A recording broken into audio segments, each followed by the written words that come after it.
আমি নির্বাচনের পূর্বে যে প্রতিশ্রুতি দিয়েছি সেই অনুযায়ী ইনশাআল্লাহ সর্বোচ্চ উন্নয়ন করবো এই টাঙ্গাইল সদর আল্লাহর রহমতে।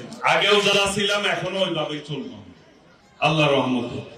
আমি এই এলাকার উন্নয়নের জন্য রোজা গেলে প্রত্যেক ইউনিয়নে আমি সারাদিন ব্যাপী কর্মী সভা করবো এবং জনগণের সাথে কথা বলবো। যে এলাকায় যে সমস্যা, যে রোডঘাট করা প্রয়োজন, নদী ভাঙ্গনের জন্য বেরিবাদ, ইতিমধ্যেই আমি সাহেবকে বলেছি যে একটা যাতে ভাঙ্গন না হয় একটা প্রজেক্ট রেডি করার জন্য। আমরা নদী ভাঙ্গন থেকে ইনশাল্লাহ আপনাদেরকে রক্ষা করার চেষ্টা করব।